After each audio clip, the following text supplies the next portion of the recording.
point O as shown in the figure. Second point था, let C be the center of mass of the body situated at distance h from the axis of rotation. Third point, consider a small element of mass dm. dm का मतलब क्या था, ये एक छोटा सा part है मास का, of the body which is situated at a point P. मतलब वो जो small element है, जो small mass है, which is situated at point P. After that, we join the PO and PC and draw the PD which is perpendicular to OC when produced. मतलब OC से थोड़ा आगे हम लोग लाइन को लेके जाएंगे, तो जहां पे एक perpendicular axis बन जाएगा, that should be a PD. After that, we are having a moment of inertia at 2 points, at point O and at point C. So at point O, we had the moment of inertia, and before that, मैंने आप लोगों को हमेशा बता के रखा हुआ है कि जब भी डेरिवेशन हम लोग डेराइव करते हैं तो एट दैट टाइम हम लोग स्मॉलर पॉइंट को फाइंड आउट करते हैं, और स्मॉलर पॉइंट को जब हम लोग इंटीग्रेट करते हैं then will get the total quantity. तो सबसे पहले हम लोगों को स्मॉलर क्वांटिटीज यहाँ पे चाहिए. सो अगर मैं पॉइंट ओ पे moment of inertia find out कर रहा हूँ तो याद रखना मोमेंट ऑफ इनर्शिया का स्टैंडर्ड फॉर्मूला है I is equal to mr². So IO, which is the moment of inertia at point O, so here we use the integration, and OP square its distance in the diagram, OP square its distance and dm. तो guys यहाँ पे जो OP square है वो R की जगह पे है और जो मास है वो dm की जगह पे. अब गाइस ये हमारा इक्वेशन नंबर 1 था, and after that equation number 1 we are having a moment of inertia at point C. So here we took the equation IC which is equal to integration Cp square which is representing the distance of it, and again we'll use the small element of mass dm, and that is our equation number 2. ये दोनों equation last time ही मैंने आप लोगों को दे दिया था. Let me know yes और no everyone. Yes sir. अब इन दोनों पॉइंट में किसी को कोई डाउट है तो क्लियर कर लो, either I will move. No sir. आगे बढ़ जाए. Yes sir. ओके. अब नेक्स्ट लाइन में in triangle OPD, in triangle OPD दिख रहा है ट्राइंगल OPD सबको? Yes sir. Yes sir. अब गाइस ये जो ट्राइंगल OPD है will apply the Pythagoras theorem over there. So that is a point O, P and D. Okay, here we need to find out the Pythagoras theorem. तो ये हमारा 90 degree angle है, तो Pythagoras theorem का formula क्या है? Opposite to the hypotenuse. yes or no? And which is equal to the sum of the adjacent two sides. So यहाँ पे square of adjacent side, तो क्या होगा यहाँ पे? OP square is equal to OD square plus PD square. ये clear हुआ? ये पॉइंट कैसे आया, समझ में आया सबको? Yes sir. Yes sir. तो गाइस यहाँ पे पाइथागोरस थ्योरम अप्लाई किया है. ओके. अब गाइस यहाँ पे एक डायग्राम में एक और भी पॉइंट को हम लोगों ने मर्ज किया था जिसे OC कहते हैं, नॉट OC, सॉरी PC. तो मतलब OD के बीच में एक और पॉइंट है and that is our point C. तो क्या OD पॉइंट को हम लोग स्प्लिट कर सकते हैं क्या? Yes sir. और C तो plus CD whole square. Yes, OD point को हम लोग स्प्लिट करेंगे तो क्या हो जाएगा यहाँ पे equation, that OP square which is equal to OC plus CD whole square. अच्छा डायग्राम रब कर दूं चलेगा? ये जो Yes, मैंने sir. डायग्राम छोटा सा बनाया, यस सर. ये खाली समझने के लिए बनाया था मैंने. तो स्प्लिट कर देंगे, तो यहाँ पे OD स्क्वायर को हम लोगों ने स्प्लिट किया तो OC plus CD square plus PD square plus PD square. अब यहाँ पे we are able to apply the A plus D whole square formula. देखो ये वाला जो टर्म है इस टर्म में हम लोग a प्लस बी का होल स्क्वायर फॉर्मूला अप्लाई कर सकते हैं, यस और नो? Yes. तो Yes, a sir. Plus B का फॉर्मूला अगर मैं यहाँ पे अप्लाई कर दूं तो इक्वेशन कैसा दिखेगा यहाँ पे? OC square plus 2OC into C D plus C D square plus P D square, yes और no everyone? That is our equation number 3.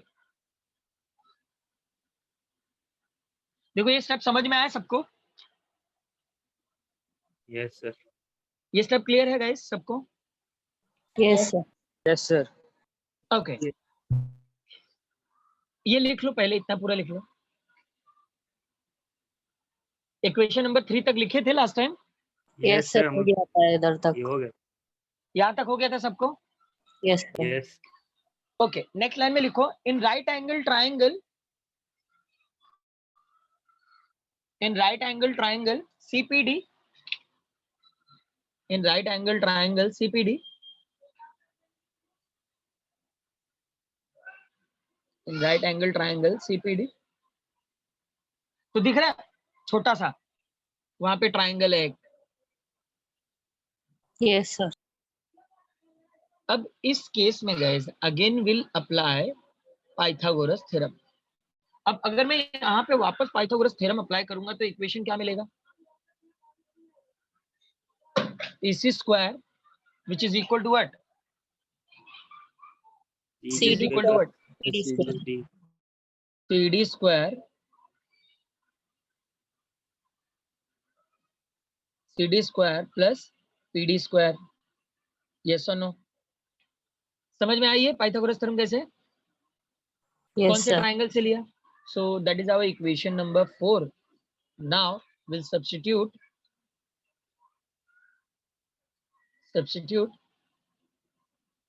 equation 4 in equation 3.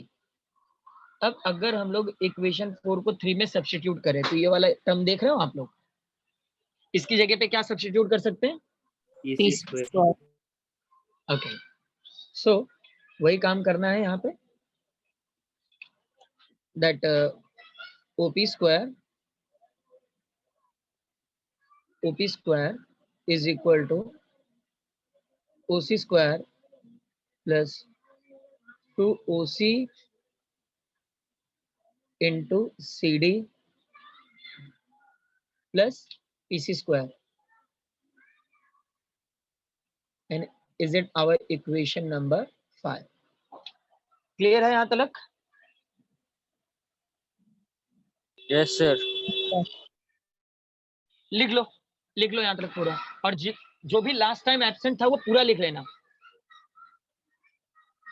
Last time जो लोग एब्सेंट थे वो पूरा लिख लेना.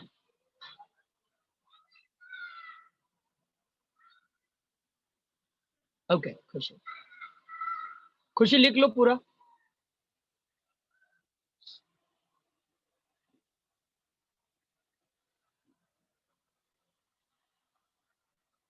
Okay, and let me know if you done.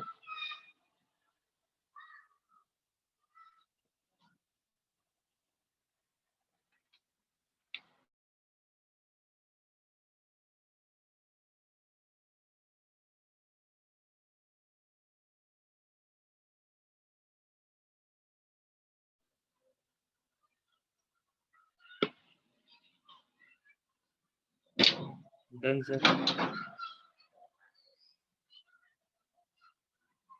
Done all? Yes, sir. Okay. What about other? Abhishek, Akhilesh, Yes, sir. Anish, Devika, Faiz, Harshada. Sir, done. Okay. Omkar, Nikita, Prachi.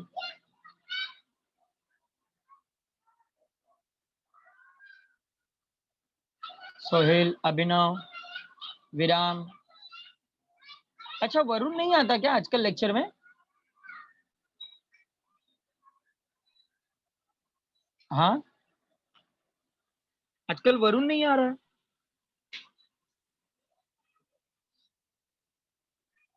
Okay, next line में लिखो substitute yes sir, equation अभी नहीं आ रहा, पता नहीं क्यों। Okay okay, अब next line में लिख लो substitute equation 5 in equation 1, substitute equation 5 in equation 1। Equation 5 दिख रहा है ना आप लोगों को? इक्वेशन 5 किसका इक्वेशन है? OP square. OP square. तो ओपी स्क्वायर को हम लोग कहाँ पे सब्स्टिट्यूट कर सकते हैं? इक्वेशन नंबर 1 में।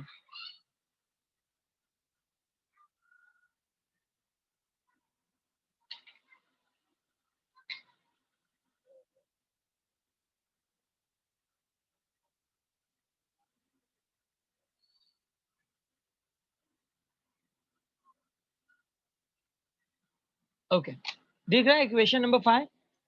कहाँ पे सब्स्टिट्यूट करने वाले हैं इक्वेशन नंबर 5 को? 1 में। 1 में, मतलब OP square.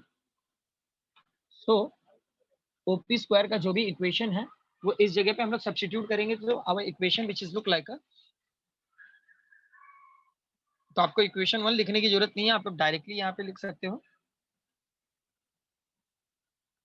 I naught which is equal to integration, और ओपी स्क्वायर की जगह पे जो भी पूरा इक्वेशन मिला है वो यूज कर लेंगे हम लोग यहाँ पे। तो इसका इक्वेशन क्या था?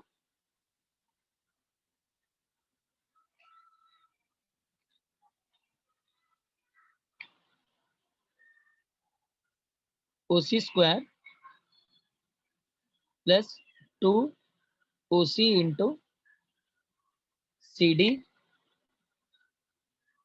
Plus PC square into DM into DM. समझे? ये सब समझ में आया आप लोगों को? हाँ सर। Yes, okay, sir. अब सबको सेपरेट कर देंगे। हाँ, लेकिन सेपरेट करने के पहले डायग्राम है आप लोगों के पास? Yes, sir. Okay, Yes, sir. ओसी ओसी के बीच में मैंने क्या डिस्टेंस लिखा है? ओसी के बीच का डिस्टेंस क्या था? H. h। Okay, so IO is equal to integration h square plus 2 OC की जगह पे h, CD की जगह पे क्या होगा? X. x, तो CD की जगह पे x, और and keep that CP square as it is. ये जो हमारा CP स्क्वायर है इसको हम लोग एज इट इज लिखेंगे। अब CP square should be as it is and keep that DM as it is. Okay, CP square को किसी भी चेंज, कैसे भी चेंज नहीं करना है आप लोगों को, क्योंकि यहाँ पर जो CP स्क्वायर है आगे ये रिप्लेस हो जाएगा। अब सब कुछ सेपरेट कर लेते हैं कि यहाँ पे सेपरेट करेंगे तो किस तरीके से टर्म दिखेगा। So integration h square DM, याद रखना यहाँ पे 3 कंपोनेंट है ब्रैकेट के अंदर, तो तीनों कंपोनेंट में इंटीग्रेशन और DM को मल्टीप्लाइड करेंगे। So integration 2hx DM plus integration CP square DM। Clear हुआ ये? Yes, sir. ये सब समझ में आया सबको? अब गाइज यहाँ पर जो भी टर्म कांस्टेंट है वो इंटीग्रेशन से बाहर होगा, तो कांस्टेंट टर्म यहाँ पर क्या क्या है वो चेक कर लेते हैं हम लोग।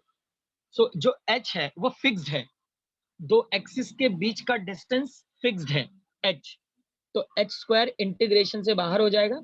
So here will remain integration dm। Next 2h integration से बाहर होगा क्योंकि 2 एक नंबर है और h तो कांस्टेंट है।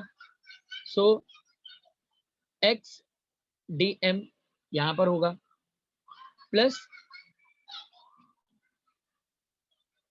Integration CP square as it is होगा। ये समझे सब? Yes, sir. ओके, अब यहाँ पे कुछ रिप्लेसमेंट करने हैं हम लोगों को। तो रिप्लेसमेंट में सबसे पहले इंटीग्रेशन DM है, इंटीग्रेशन DM की जगह पे will write only capital M, मतलब स्मॉल एलिमेंट का जो मास था उसको हम लोग ने टोटल में कन्वर्ट कर दिया। अब उसके बाद इंटीग्रेशन x DM जो है, इंटीग्रेशन x DM है, इसकी जगह पे 0 होगा। अब 0 लिखने का रीजन क्या है? अब फिजिक्स में जो इंटीग्रेशन के फॉर्मूलाज होते हैं, अगर x रेज टू समथिंग, या फिर कुछ नहीं है तो 1 होगा, इंटू dx, तो जाके फॉर्मूला एग्जिस्ट होता है x raise to n plus 1 upon n plus 1। Okay, समझ रही है वाला फॉर्मूला? तो मतलब दोनों ही साइड में डिस्प्लेसमेंट है, या फिर अगर मास है तो दोनों ही साइड में मास होने चाहिए, m dm, तब जाके ये फॉर्मूला यहाँ पे एग्जिस्ट होगा। यस और नो? या तो दोनों ही मास होने चाहिए या तो दोनों ही डिस्प्लेसमेंट होना चाहिए। बट ये जो इंटीग्रेशन का कॉन्सेप्ट है, यहाँ पे डिस्प्लेसमेंट भी है और मास भी है। मतलब इंटीग्रेशन में इस टाइप के फॉर्मूलाज जनरेट होते ही नहीं है। हमारे पास ऐसे कोई भी फॉर्मूलाज नहीं है जो डिफरेंट टर्म को एक साथ सॉल्व करे। याद रखना, इंटीग्रेशन में जो कॉन्सेप्ट होना चाहिए वो सेम होना चाहिए। अगर डिस्प्लेसमेंट है तो डिस्प्लेसमेंट ही होना चाहिए उसके साथ में, मास है तो मास होना चाहिए, फोर्स है तो फोर्स होना चाहिए, वेलोसिटी है तो वेलोसिटी, एक्सेलरेशन है तो एक्सेलरेशन। ऐसा नहीं कि दो डिफरेंट टर्म आप ले लोगे, मतलब वेलोसिटी भी ले लिया, एक्सेलरेशन भी ले लिया और दोनों का इंटीग्रेशन एक साथ करेंगे, सो विच इज नॉट पॉसिबल। और इंटीग्रेशन के ये वाले टर्म में डिस्प्लेसमेंट और मास दोनों ही है, इसलिए यहाँ पे इंटीग्रेशन का कोई भी फॉर्मूला एग्जिस्ट नहीं होता, जिसकी वजह से यहाँ पे जीरो यूज किया हुआ है। ये बात समझे आप लोग? Yes, sir. ये बात समझ में आया सबको? मैंने जीरो क्यों यूज किया, समझ में आया सबको ये? Yes, sir. यस और no everyone? Okay, Yes, sir. अब गाइस जो हमारा इक्वेशन नंबर 2 था, इक्वेशन नंबर 2 क्या था? IC is equal to integration CP square DM, यही था ना? Yes, sir. ये सुनो, तो अब ये जो भी इक्वेशंस यहाँ पे मिले हुए हैं, इन इक्वेशंस को हम लोग यहाँ पे सब्स्टिट्यूट करेंगे। Will give it equation number something, will give it equation number 6। Yes और no? Yes, sir. So we'll substitute that all that values in equation number 6. Before that आप लोग ये पूरा कॉपी कर लो एंड लेट मी नो कि कौन से step में आप लोगों का डाउट है।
खुशी, खुशी आवाज आ रही है क्या आपको?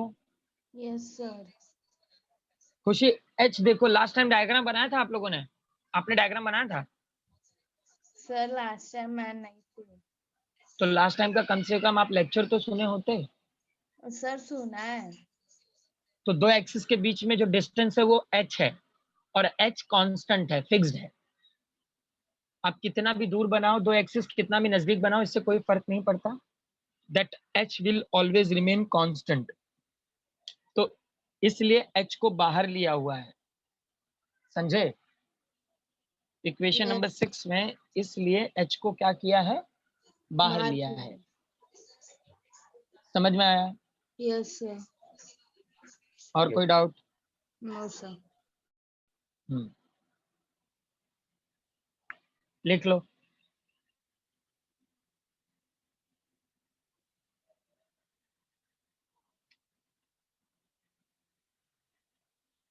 Done, sir. Done everyone?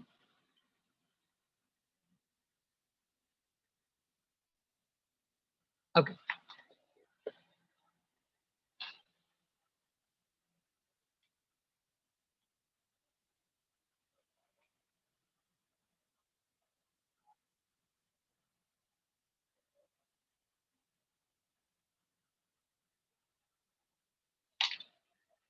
अब सब्स्टिट्यूट करेंगे इक्वेशंस को।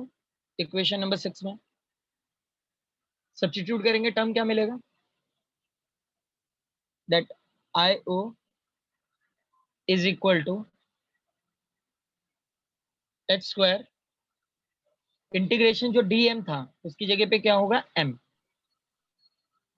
h square m।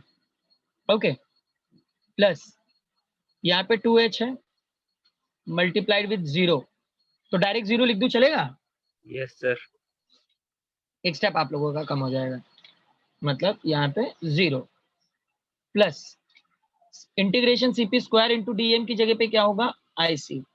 Now will arrange the equations so that IO is equal to IC plus MH square. That is the proof.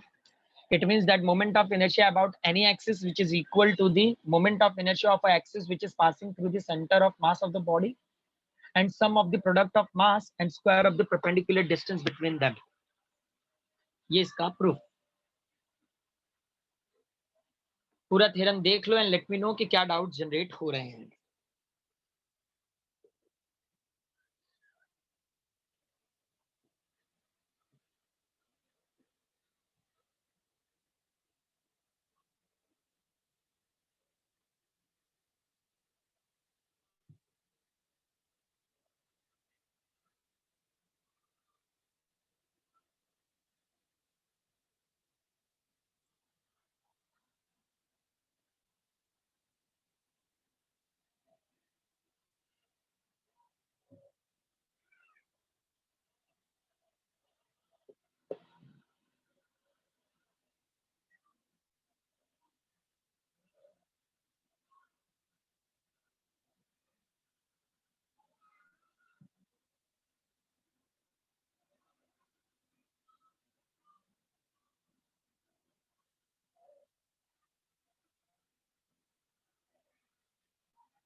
Done, sir.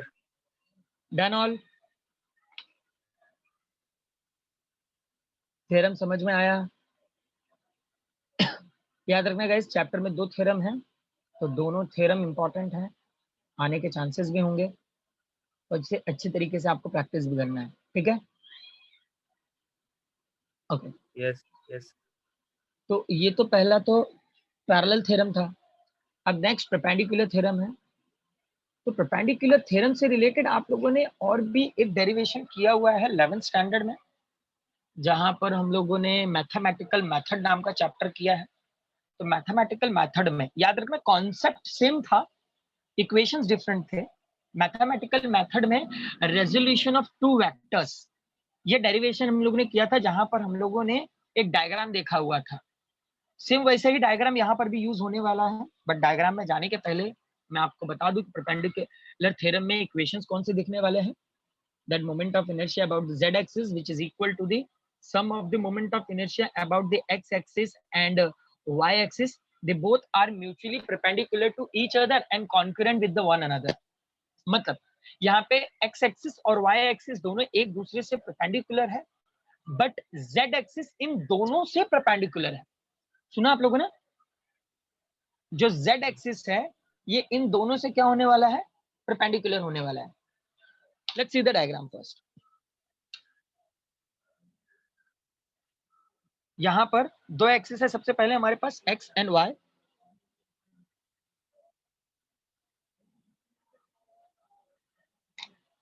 यहाँ पर हमारा x एक्सिस है और ये हमारा y एक्सिस है। That x axis and y axis they both are mutually perpendicular with each other.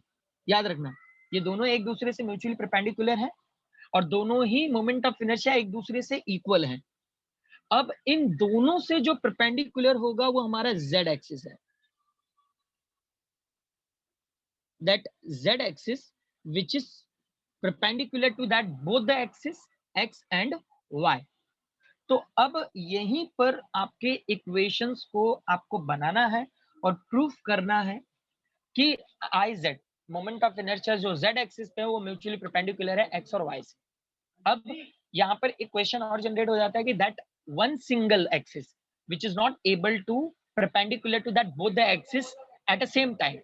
तो यहाँ पे ये जो moment of inertia z axis का है ये एक ही किसी सिंपल टर्म से रिलेट होगा, मतलब इन दोनों को ऐड करने के बाद जो रिजल्टेंट मिलेगा उस रिजल्टेंट से ये परपेंडिकुलर होगा।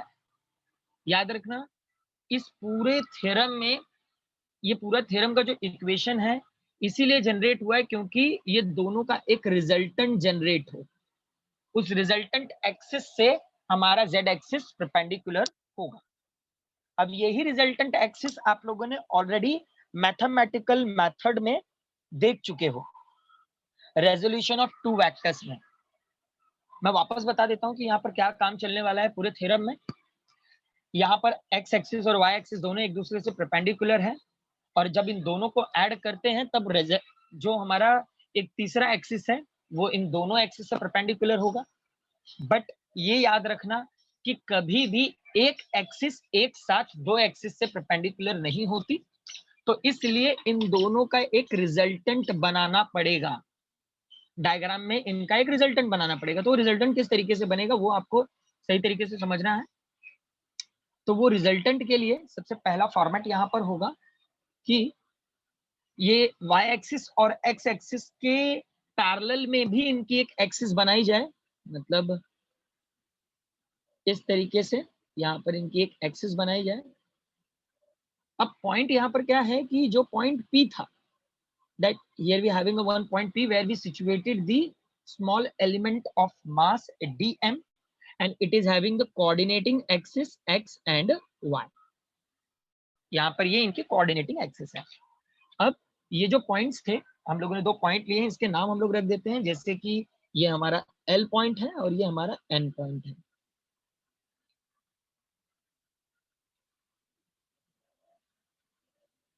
Here we having a point N, ये भी परपेंडिकुलर है और यहाँ पर भी ये परपेंडिकुलर है। अब यहाँ पर जब मैं दो एक्सिस को एक दूसरे से ऐड करूंगा तो याद रखना यहाँ पर अभी 3 पॉइंट्स बन गए, मतलब या तो ONP ले लो या तो OLP ले लो, मतलब कोई एक ही ट्रायंगल हमें चाहिए। तो अगर यहाँ पर ये y एक्सिस है तो ये भी y एक्सिस है और अगर ये x एक्सिस है तो यहाँ पर भी ये x एक्सिस होगा। अब यहाँ पे हमें रिजल्टेंट बनाना है, so that resultant which should be started with the O and ended with the P।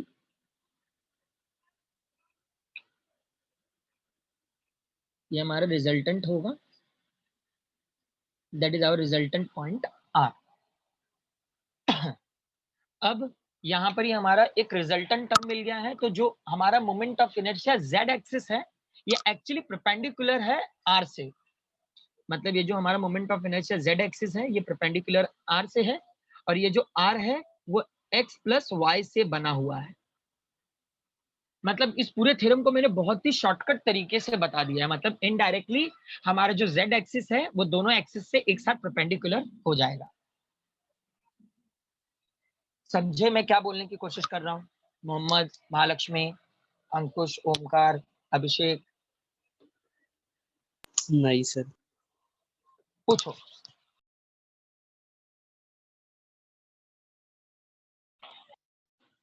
क्या डाउट्स हैं पूछो, ताकि एक एक पॉइंट को क्लियर कर सकें, फिर इसके बाद आगे बढ़ते हैं।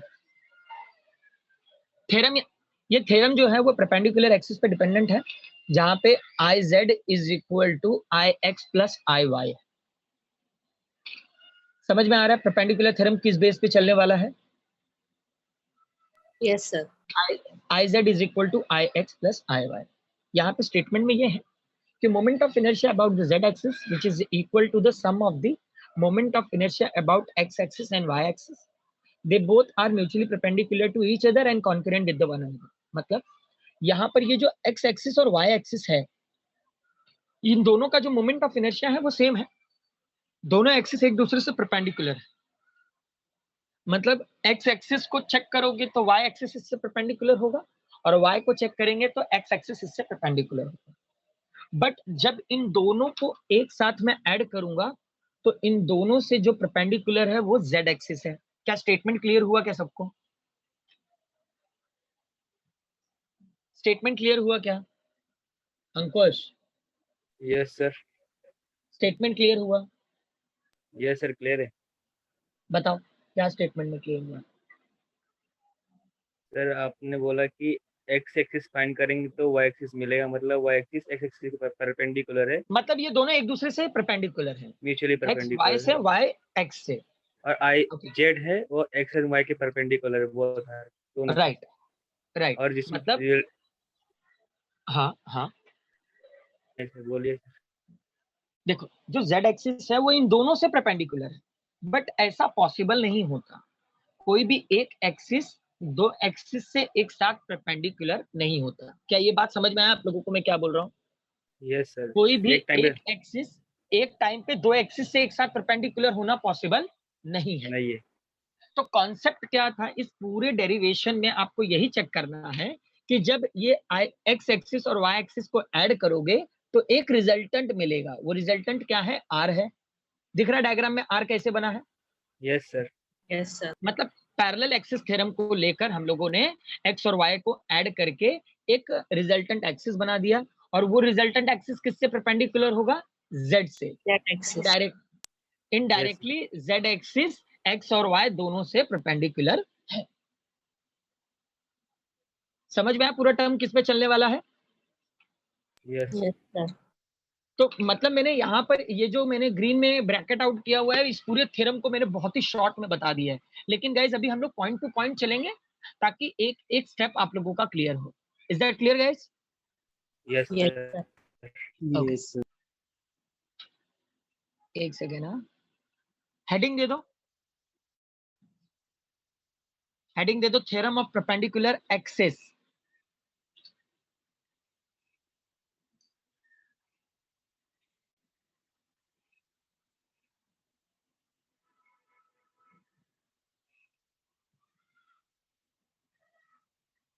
Yes sir. Theorem of perpendicular axis. Theorem of perpendicular axis. Theorem of perpendicular axis. सुना सब लोगों ने? Theorem of perpendicular axis. Statement बोलूं? हेडिंग लिखा सबने? Yes sir. Yes. Write down. The moment of inertia of a plane lamina. Lamina का मतलब layer. हाँ, या फिर आप लोग बोल सकते हो कि ये जो गैप है ना यहाँ पर, ये जो मैंने ब्लू कलर का बनाया, देखो यहाँ पे ग्रीन डॉट मैंने बनाया है. एक गैप होता है, एक छोटा सा गैप होता है, तो इसको लैमिना भी कहते हैं. इस गैप को लैमिना कहते हैं. The moment of inertia of a plane lamina मतलब एक्स और वाई के बीच में जो छोटा सा गैप है उसको लैमिना बोल रहे हैं हम लोग यहाँ पे. The moment of inertia of a plane lamina about an axis. About an axis, I repeat, the moment of inertia of a plane lamina about an axis. लिखे?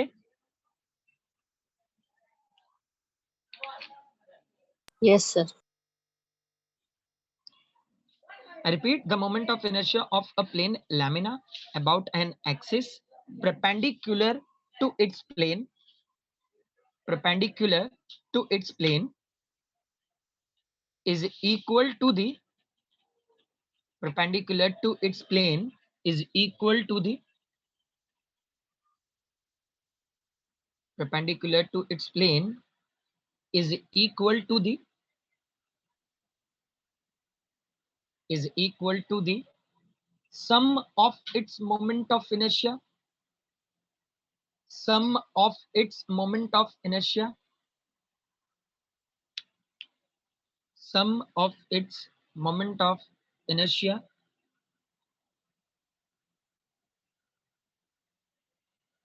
about 2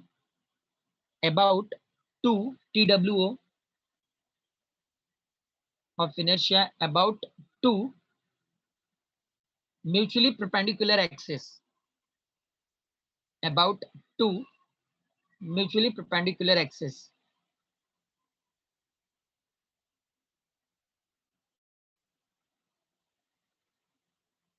about 2 mutually perpendicular axes, mutually perpendicular axes concurrent with concurrent with concurrent with perpendicular axis, concurrent with perpendicular axis and concurrent with perpendicular axis and lying in the plane, lying in the plane, lying in the plane of the laminar body, of the laminar body, of the laminar body. I repeat that statement once again. The moment of inertia of a plane lamina about an axis perpendicular to its plane is equal to the sum of its moment of inertia about 2 mutually perpendicular axes concurrent with perpendicular axis and lying in the plane of the laminar body. लिखे सबने? Statement लिखा सबने? Yes, sir. Yes, sir. Next line में लिखो mathematically, mathematically IZ is equal to IX plus IY. Mathematically, IZ is equal to IX plus IY.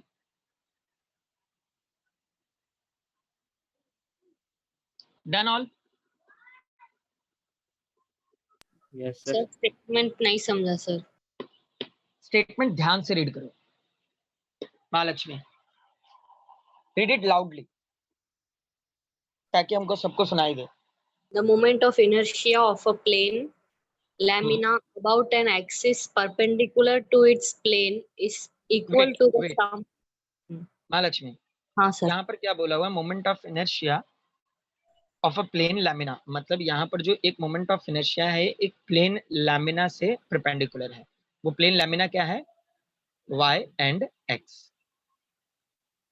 समझ रहे हो? यहाँ पर एक एक्सिस है जो प्लेन लैमिना से परपेंडिकुलर है. प्लेन लैमिना मतलब ये दो एक्सिस के बीच में जो छोटा सा गैप है, मतलब ये IZ के बारे में बात कर रहा है. किसके बारे में बात कर रहा है? IZ ओके, आगे. is equal to the sum of its moment of inertia about two mutually perpendicular axes, तो ये दो म्यूचुअली परपेंडिकुलर एक्सिस कौन कौन से हैं? X and Y, X and Y. आगे पढ़ो. concurrent with perpendicular axis and lying in the plane of the laminar body. देखो, ये जो लैमिनार बॉडी है, मतलब ये जो गैप है यहाँ पर, दो जो गैप था, ये जो लैमिनार बॉडी मतलब यहाँ पर ये दो एक्सिस ने गैप बनाया था. ठीक है. And they both are mutually perpendicular to each other and concurrent with one another, मतलब दोनों एक दूसरे से इक्वल भी हैं, दोनों एक दूसरे से परपेंडिकुलर भी हैं. और जब इन दोनों ने परपेंडिकुलर एक दूसरे को किया तो उस टाइम पे जो गैप था उसको किसने फिल किया हुआ है? आईजेड ने. महालक्ष्मी, क्लियर हुआ point? Yes sir, yes sir. Ankush, Yes, Ankush, sir. Mohammad, Yes. Omkar, clear हुआ? Yes, sir. Clear है. Yes, sir. Okay. clear है. नेक्स्ट हेडिंग लिखो proof. Next heading is proof.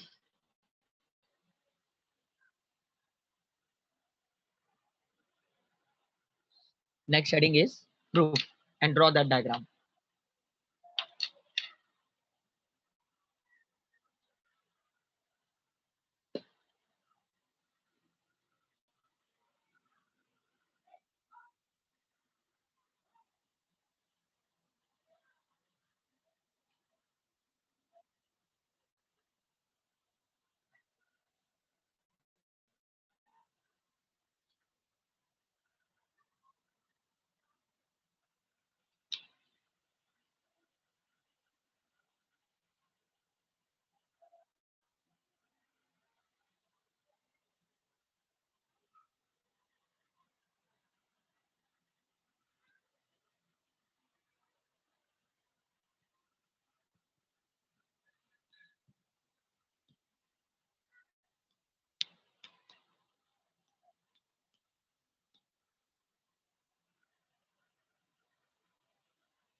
Done, sir.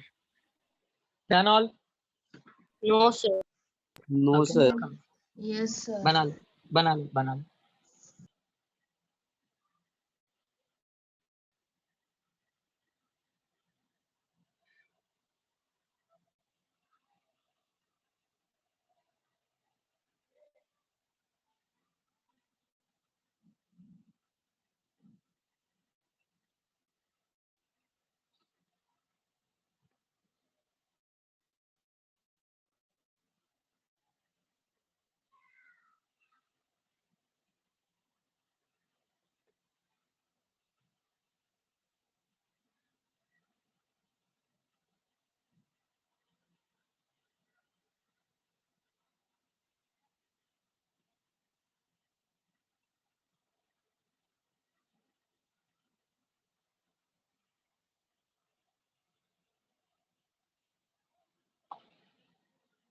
Okay, done.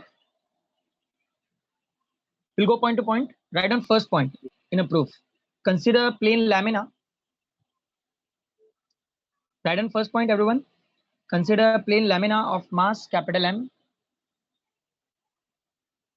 Consider a plane lamina of mass M in the horizontal XY plane. In the horizontal XY. Yes, I repeat. Yes, I repeat. Sorry. मैं वापस repeat कर रहा हूँ, सुनो. Consider a plane lamina of mass M.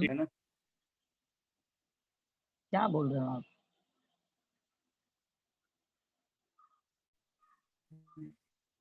Hello. Small M रहेगा कि capital M रहेगा? Capital M, capital M. Consider a plane lamina of mass capital M. Okay. In the horizontal XY plane. In the horizontal XY plane as shown in the figure. मतलब हम लोगों ने सबसे पहले consider क्या किया? XY plane consider किया है यहाँ पे. यहाँ पे हम लोगों ने एक XY प्लेन कंसीडर किया हुआ है. सबसे पहला पॉइंट क्लियर हुआ? सबसे पहला पॉइंट. Yes, sir. ओके. अब ये लैमिना मतलब यहाँ पे एक छोटा सा गैप है इनके परपेंडिकुलर होने के वजह से. ठीक है. Second point, let OZ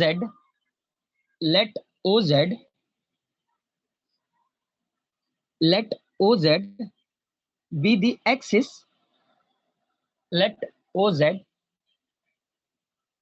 be the axis perpendicular to the plane lamina.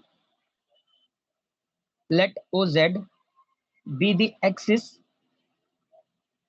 perpendicular to the plane lamina. Perpendicular to the plane lamina. Perpendicular to the plane lamina समझ में आ रहा है? ये मतलब ये इस तरीके से perpendicular हुआ इन दोनों एक्सिस से. And passing through point O as shown in the figure. Passing through point O as shown in the figure.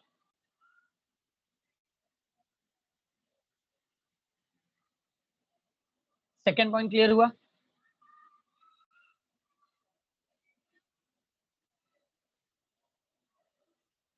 Yes और no?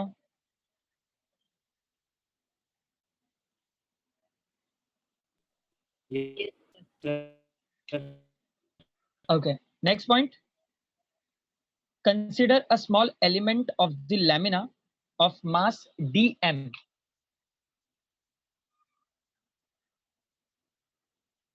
Consider the small element of the lamina of mass dm.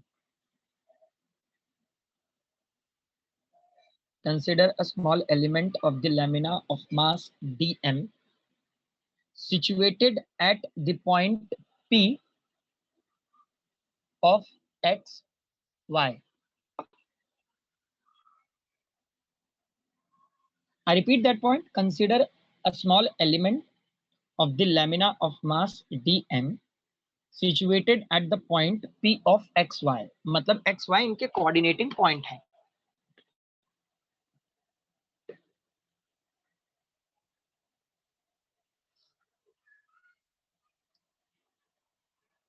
लिखे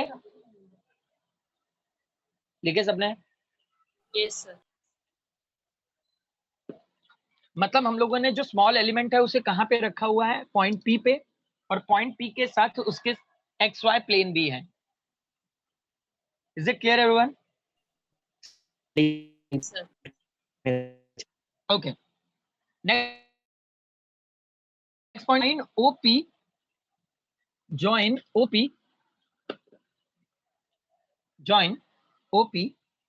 and draw perpendicular. Join OP and draw perpendicular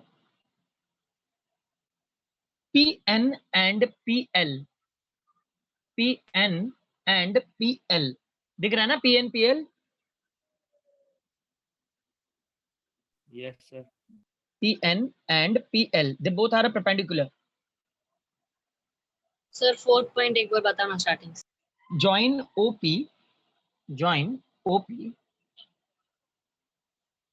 and draw perpendicular PN and PL. सुना Mahalakshmi? Yes, sir. PN and PL on X and Y axis respectively. On X and Y axis respectively.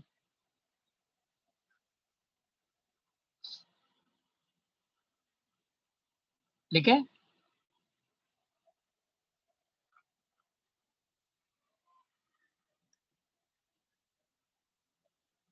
Yes. Yes. अब next line में लिखो then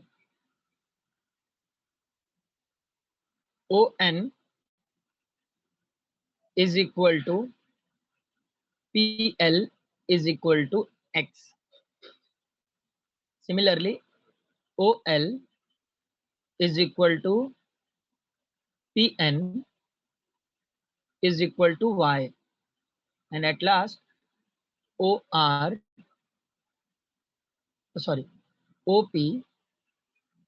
is equal to small r. ये लिख लो.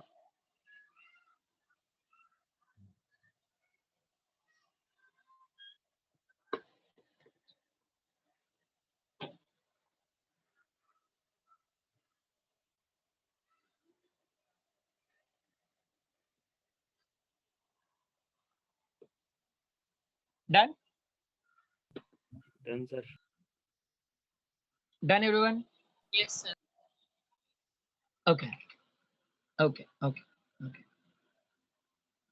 अब guys यहाँ पर same moment of inertia अब हम लोग ढूंढेंगे जैसे हम लोगों ने प्रीवियस डेरिवेशन में, प्रीवियस थ्योरम में हम लोगों ने पॉइंट O और पॉइंट C पे हम लोगों ने मोमेंट ऑफ इनर्शिया ढूंढा था. और मोमेंट ऑफ इनर्शिया ढूंढने के पहले हम लोग चेक कर लेते हैं कि यहाँ पर डिस्टेंस क्या है. For example, if we find out the moment of inertia about X axis. Okay, अगर हम लोग moment of inertia X axis का ढूंढना चाहते हैं तो अब एक्स एक्सिस का पॉइंट कौन सा है? ONP. मतलब कोई भी एक ट्राइंगल. तो हमारे पास क्या ट्राइंगल ले लेते हैं हम लोग? OLP ले लेते हैं. ट्राइंगल क्या लेते हैं हम लोग? OLP. ये ट्राइंगल ले लेते हैं हम लोग. ठीक है.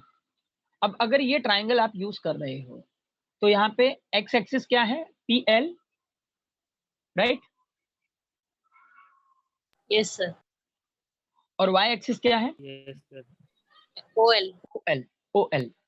तो ये हमारे कॉन्सेप्ट है. अब अगर मैं एक्स एक्सिस पे हूं, कहां पे हूं मैं? X axis. एक्स एक्सिस पे हो. तो अगर आपको P से L तक जाना होगा, अगर मैं फॉर एग्जांपल एक सिंपल फॉर्मेट में बताऊं, अगर हम लोग moment of inertia X axis पे फाइंड आउट करेंगे तो वाई एक्सिस वहां पे डिस्टेंस जैसा बिहेव करेगा. वाई एक्सिस वहां पे किसकी तरह बिहेव करेगा? Distance जैसा. अब कैसे? अब ये बात समझ लो जरा. फॉर एग्जाम्पल, यहाँ पे N पॉइंट है, दिख रहा है आप लोगों को? N येलो डॉट दिख रहा है? Yes, sir. तो यहाँ पे N पे एक पर्सन खड़ा है. फॉर एग्जाम्पल N एक पर्सन का नाम है. अगर ये पर्सन पार्टिकल तक पहुंचेगा। पार्टिकल कहाँ पे है? पी पे है, मतलब स्मॉल एलिमेंट पी पे है। तो ये ओ से लेकर पी तक का डिस्टेंस क्रिएट करेगा। यस तो नो? Yes sir. तो ये जो ओपी है ये कौन सा एक्सिस हो गया? सर NP है ना सर? हाँ, मतलब एनपी का यहाँ पर जो टर्म है, मतलब जो पर्सन था वो एन पे खड़ा हुआ है, वो एन से लेके पी तक ट्रैवल करेगा। तो कौन से एक्सिस पे ट्रैवल कर रहा है ये? Y axis. तो वाई एक्सिस यहाँ पे क्या बिहेव करने वाला है? डिस्टेंस। डिस्टेंस। ये पॉइंट क्लियर हुआ सबको? Yes sir. ये पॉइंट समझ में आया सबको? अगर मैं एक्स एक्सिस पे खड़ा हूं और पी तक ट्रैवल कर रहा हूं तो हम लोग वाई एक्सिस पे ट्रैवल कर रहे हैं, मतलब वाई वहां पे एज अ डिस्टेंस बिहेव हो रहा है। So that is our equation number 1। Ankush, yes sir. Ankush, yes Y sir. कैसे डिस्टेंस है, समझ में आया क्या? Yes sir. मतलब एक्स एक्सिस पे कौन सा पॉइंट है? एन, और एन से लेके पी तक का डिस्टेंस क्या है? Y. Y. Is it clear? Yes sir. So write down in next line, moment of inertia of the lamina, moment of inertia of the lamina about x-axis,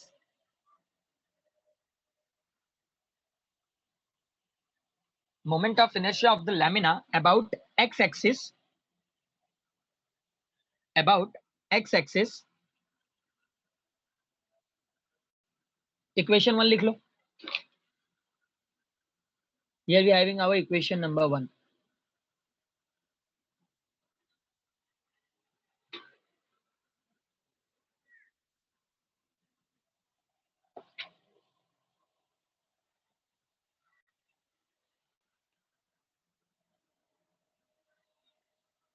done sir. Done? Clear हुआ? Equation 1 समझ में आया सबको? Yes sir. अच्छा, जितने भी statement ऊपर लिखे हो वो क्या सारे स्टेटमेंट समझ में आए हैं क्या? खुशी, खुशी?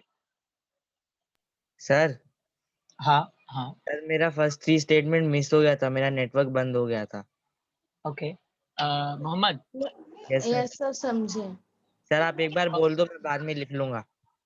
लिसन, सबसे पहला देखो, मैंने जो एक्सप्लेन किया था ना वही सारे पॉइंट थे कि सबसे पहले हम लोगों ने यहाँ पे एक एक्स वाई प्लेन लिया है और yes X Y sir. Plane एक दूसरे से परपेंडिकुलर है। तो दोनों जब परपेंडिकुलर थे तो ये दोनों आपस में एक गैप क्रिएट कर देते हैं। Yes sir. क्या क्या क्रिएट करते हैं? गैप, जिससे हम लोग क्या बोल रहे हैं? लैमिनार। Yes sir. एक सेकंड ना, ये इस तरीके से है। तो यहाँ पर ये देखो गैप जो दिख रहा है ना, इसको यस हम लोग सर। क्या बोल रहे हैं? लैमिनार। ये यस आपका सर। पहला पॉइंट है, ठीक है। सेकेंड पॉइंट में हम लोगों ने क्या किया हुआ है कि एक एक्सिस को हम लोगों ने ले लिया जो इस लैमिनार में आके क्या हो रहा है? फिक्स हो रहा है। तो इस एक्सिस को क्या बोलेंगे हम लोग? Z axis. क्या बोलेंगे इस एक्सिस को? Z axis. जेड एक्सिस है। ये समझ में आया? ये दूसरा पॉइंट था। Yes sir. तीसरे पॉइंट में बताया हुआ है कि here we kept our small element at point P which is having a coordinating point X Y. मतलब जो स्मॉल एलिमेंट है वो कहाँ पे है? पॉइंट पी पे है, और पॉइंट पी के साथ क्या है? उनके कोऑर्डिनेटिंग एक्सिस है एक्स और Y. X Y. Yes sir, समझा सर। समझे? Yes fourth sir. पॉइंट में तो खाली ये बताया हुआ है कि ओपी को आपको कैसे ड्रॉ करना है, फिर ओपी से दो परपेंडिकुलर एक्सिस ड्रॉ करना है, एक पी एन और एक पी एल।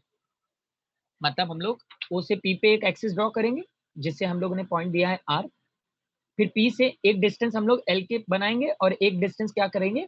एन के तरफ। समझे? Yes sir. ये हमारा फोर्थ पॉइंट था। क्लियर हुआ Mohammad? Yes sir. Yes sir. Equation 1 में थे या फिर इसको भी बताऊं? सर वहां तक था सर, फोर्थ इक्वेशन में मैं फोर्थ स्टेटमेंट में आ गया था, फर्स्ट 3 छूट गया था ओके, खाली। चलेगा। अभी क्लियर है? Yes sir. Okay okay. अब इक्वेशन 1 समझ में आया? आगे बढ़े सब लोग? खुशी? Yes yes. Sir. Yes. Yes. Okay yes sir. Okay okay. अब अगर मैं moment of inertia y axis पे फाइंड आउट करूं, if we find out the moment of inertia about the y axis, तो अब y एक्सिस पे कैसे समझेंगे? अब सर देखो एक्स यहाँ डिस्टेंस हो पर, जाएगा। यस, कहाँ पे पार्टिकल कहाँ पे है? एल पे है। जो यहाँ पे पार्टिकल है वो कहाँ पे सिचुएटेड है? एल पे। तो एल मतलब y एक्सिस था, तो हमें y एक्सिस का मोमेंट ऑफ इनर्शिया ढूंढना है, तो वो L से लेके P तक का डिस्टेंस ट्रैवल करेगा। तो कौन से एक्सिस पे ट्रैवल कर रहा है ये? X axis. एक्स है ना, एक्सिस। L से P पे ये ट्रैवल करेगा, तो यहाँ पर जो डिस्टेंस होगा एज ए x होगा, इट मींस यहाँ पर जो इक्वेशन जनरेट होगा वो होगा moment of inertia about the y axis which is equal to the integration x square dm, that is our equation number 2। और इंटीग्रेशन मैंने इसलिए यूज किया है बिकॉज हम लोगों को पहले स्मॉलर क्वांटिटी ढूंढनी है, फिर उसके बाद हम लोग उसको टोटल क्वांटिटी में कन्वर्ट करेंगे। Is that clear guys?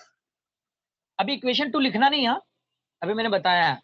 Equation 2 समझ में आया क्या आप लोगों को? Yes, Yes, sir. sir. Yes, So sir. write down in next line, moment of inertia of the lamina about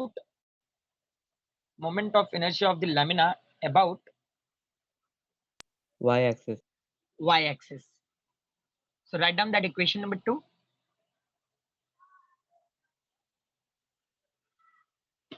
Equation number 2 लिख लो।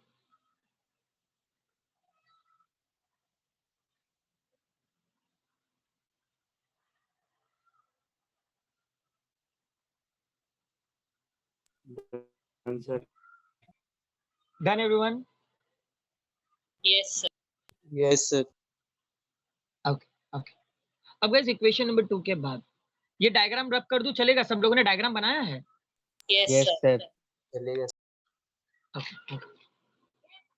अच्छा, डायग्राम में मैंने ये लास्ट में z एक्सिस नीचे ड्रॉ किया हुआ था, z डैश, मतलब ये इसका अपोजिट एक्सिस है।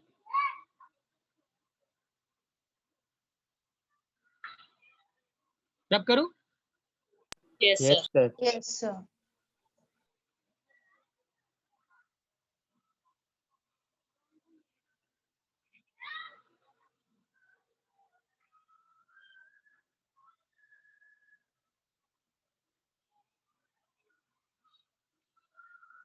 ओके, अब इक्वेशन 1 इक्वेशन 2 लिख लिए हुए हैं। अब नेक्स्ट लाइन में लिखो adding equation 1 and 2, adding equation 1 and 2, adding equation 1 and 2। Equation 1 2 को ऐड करेंगे तो क्या मिलेगा? I X plus I Y integration Y square D M plus integration X square D M. Yes और नो? यही मिलेगा step? Yes, yes sir. sir. Yes.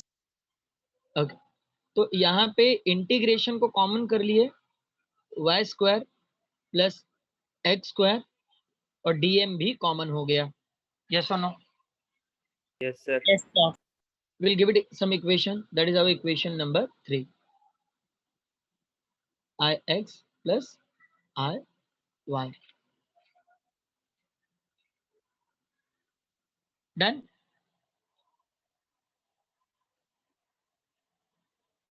Clear हुआ ये step? Yes, sir. Okay, अब again we'll use triangle. In triangle OLP, दिख रहा है triangle OLP सबको? Yes, sir. Again we are applying the Pythagoras theorem over here. तो Pythagoras theorem में क्या इक्वेशन जनरेट होगा वहां पे? मतलब अगर Pythagoras theorem हम लोग वहां पे अप्लाई करें OLP पे। R square is equal to y square plus x square. Very nice. R square is equal to y square plus x square. Let me know ये पॉइंट समझ में आया या नहीं आप लोगों को? यस सर, समझा। Yes, sir. अच्छा सुनो, यहाँ पर ट्राइंगल के बाद आप लोग लिख लिया करो आगे we using the Pythagoras theorem, either by the Pythagoras theorem, इस तरीके से लिख लिया करो ताकि आपको पता रहे कि इक्वेशन जनरेट कैसा हुआ है। नहीं तो आधे लोग कंफ्यूज ही रहेंगे कि भाई आए कहाँ से ये। सुने? Yes sir. Yes. अब क्या करेंगे यहाँ पे? Will substitute that equation number 4 in equation number 3। Substitute equation 4 in equation 3. So when we get the term over here, ix plus iy dm equation number 5 लिख लो पूरा, इक्वेशन नंबर 5 तक लिखो पूरा।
Yes, sir. Done.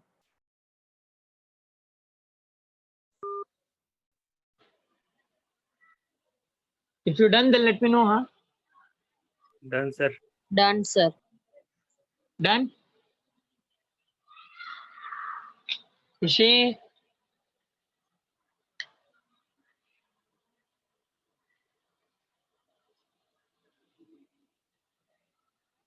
Done, sir. okay, okay, okay. Write down in next line. But r square dm, but r square dm, but r square dm is the moment of inertia, but r square dm is the moment of inertia of the mass dm, of the mass dm about z axis, about z axis. अच्छा, diagram आप लोगों के सामने है? Yes, sir. Yes, अगर कोई भी object point O पे खड़ा हुआ है और उसे P तक जाना है तो कौन सा डिस्टेंस फॉलो करेगा? R. R.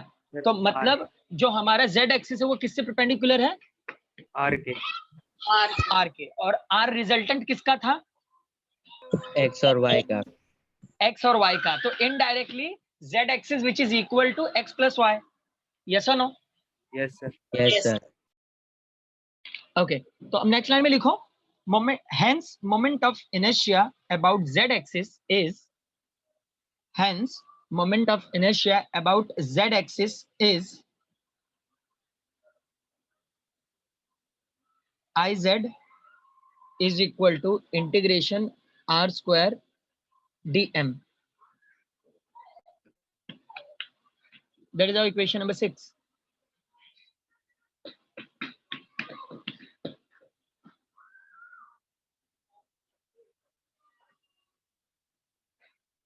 Is it our equation number 6? लिखे? Yes, sir. अब क्या करना है आगे? आगे क्या करेंगे? आगे का step? Substituting equation 5 in equation 6. Substitute equation 5 in equation 6. either ये भी लिख सकते हो, substitute equation 6 in equation 5. It's up to you. लिख लो, substitute equation 5 in equation 6. 5 को 6 में सब्स्टिट्यूट कर दो.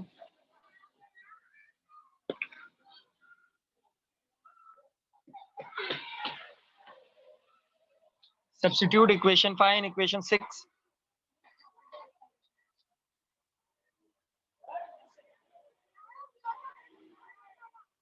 क्या मिला equation? Ix plus Ay. Clear हुआ theorem? Yes, sir. That is our perpendicular theorem. कौन सा थ्योरम है ये? Perpendicular theorem. Perpendicular theorem. याद रहेगा? sir. Yes or no everyone? Yes, sir. Now let me know if you have any doubt. तो doubt है तो क्लियर कर लो.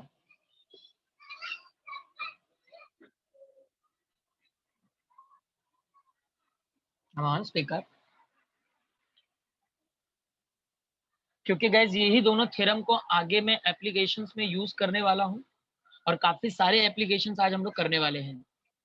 तो एप्लीकेशन के पहले ये दोनों थ्योरम का करना बहुत ज्यादा इंपॉर्टेंट था. तो इस दोनों थ्योरम में जो भी डाउट है अभी आप लोग क्लियर कर लो, ताकि जब मैं आप लोगों का एप्लीकेशन सॉल्व कराऊं तो एप्लीकेशंस में आप लोगों को ये दोनों थ्योरम क्लिक हो फटाफट.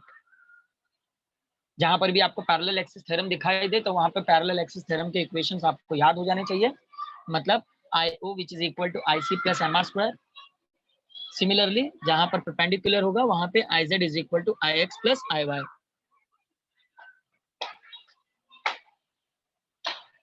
क्योंकि इसके बाद का जो सेशन होगा वो न्यूमेरिकल के लिए यूज होने वाले सारे एप्लीकेशंस पे डिपेंडेंट होगा.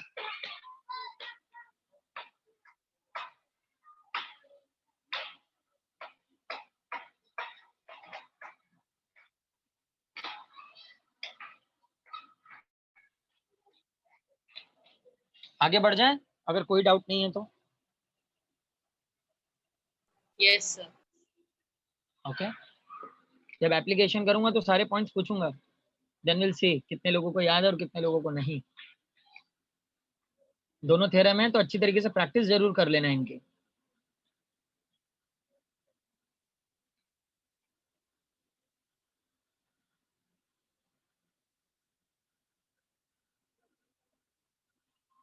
Okay write down one question.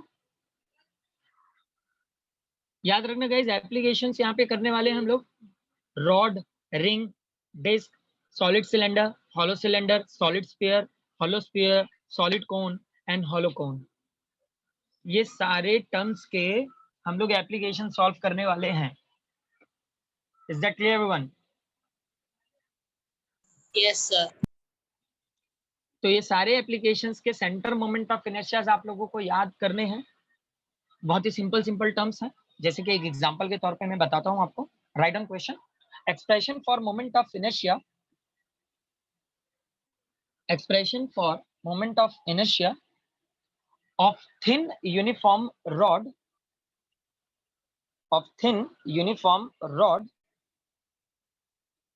about an axis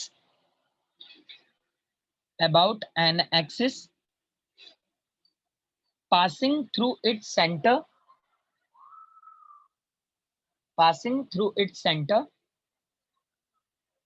and perpendicular to its plane. Passing through its center and perpendicular to its plane.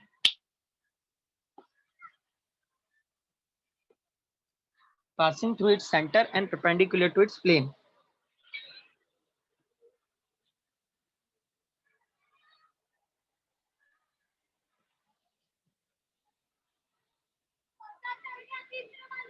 लिखे सबने?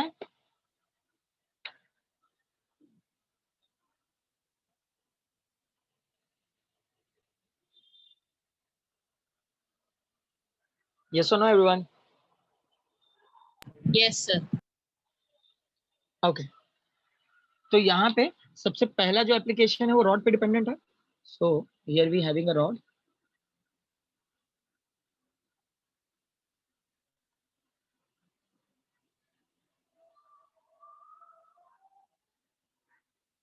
Here we took one rod and we having a one axis which should be passing through its center and perpendicular to its plane. मतलब एक axis है जो rod के centre से पास हो रही है. That should be a z dash. That is our center moment of inertia IC, and which is divided the length of the rod in a two part, L upon 2 and L upon 2, and its center moment of inertia should be a ml square upon 12. ये इसका centre moment of inertia है. अब guys ये जो centre moment of inertia है ml square upon 12 ये कैसे आया हुआ है इस पे डिपेंडेंट एक डेरिवेशन है, वो derivation will do in next lecture. लेकिन वो डेरिवेशन करने की इतनी ज्यादा जरूरत नहीं है क्योंकि वो आपके सिलेबस में है ही नहीं, वो एक अलग से होगा, एक्सटर्नल होगा, ताकि आप लोगों को ये पता चले कि भाई रॉड का जो सेंटर मोमेंट ऑफ इनर्शिया है वो किस तरीके से आया हुआ है। हालांकि अभी कर सकते थे but we don't have a time right now, तो will do in next lecture. अभी फिलहाल ये डायग्राम बना लो और ये सेंटर मोमेंट ऑफ इनर्शिया लिख लो, और अगले लेक्चर में मैं आप लोगों को ये डेरिवेशंस करा दूंगा कि लाइक रॉड का सेंटर मोमेंट ऑफ इनर्शिया किस तरीके से आया हुआ है। सुना आप लोगों ने? Yes, yes sir. Sir. But guys आपको याद रखना है सेंटर मोमेंट ऑफ इनर्शिया कैसे आया है ये नहीं पता रखना है। मैं फिर भी आप लोगों को प्रूव करके दिखाऊंगा, बट वो डेरिवेशंस करने की ज्यादा जरूरत नहीं होगी। आप लोगों को सिर्फ सेंटर मोमेंट ऑफ इनर्शिया ही याद रखना है कि रॉड है तो रॉड का सेंटर मोमेंट ऑफ इनर्शिया है ml²/12। कैसे आया है ये वहां पे पूछा नहीं जाएगा, क्योंकि ये सारे जो एमसीक्यू, ये जितने भी मोमेंट ऑफ इनर्शियाज हैं सेंटर के, टेंजेंट के, तो ये सारे ही न्यूमेरिकल में यूज करना होगा। स्पेशली ये न्यूमेरिकल के लिए है, तो वहां पे कहीं पर भी इसका प्रूफ नहीं पूछते हैं। बट अभी हम लोग पढ़ रहे हैं तो हम लोग प्रूफ देख लेंगे ताकि आप लोगों को नीट और जेडबल में थोड़ा इजी रहे। Okay okay sir. Yes, sir.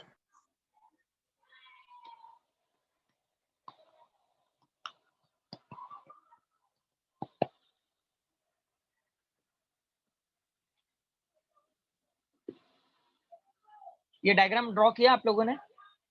Yes sir. याद रहेगा ये सेंटर मोमेंट ऑफ इनर्शिया किसका है? ऑफ थिन रोड का। थिन रॉड का। Is it clear everyone? Sir, वो 12 है ना? 12, yes. Yes, sir.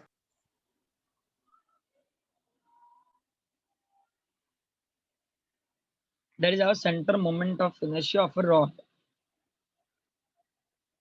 तो अभी ये आप लोगों को याद रखना है, समझे साहब? Yes sir. अगले लेक्चर में इसका प्रूफ देखेंगे। अभी आज जो भी डाउट है वो क्लियर कर लो, either will stop the lecture.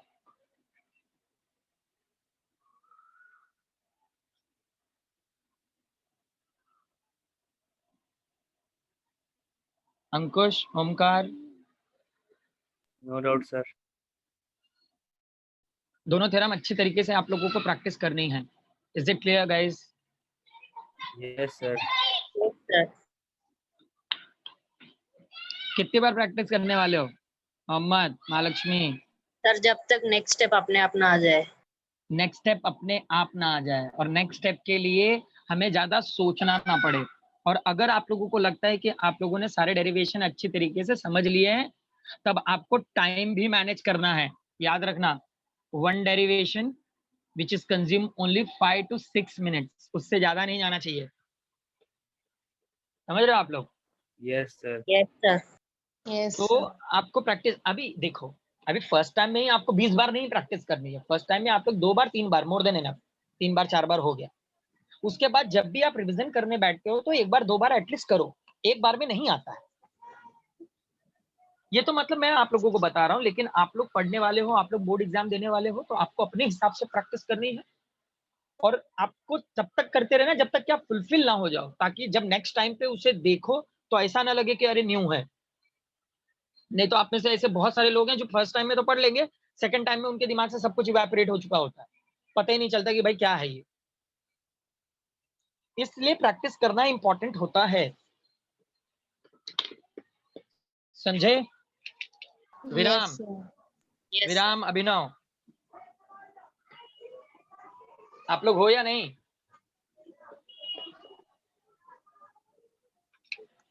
खुशी, आपको तो 5 बार प्रैक्टिस करना है, याद रखना। Khushi, Yes, sir. Okay guys, then will stop here. Hi, sir. Bye ma'am, bye ma'am.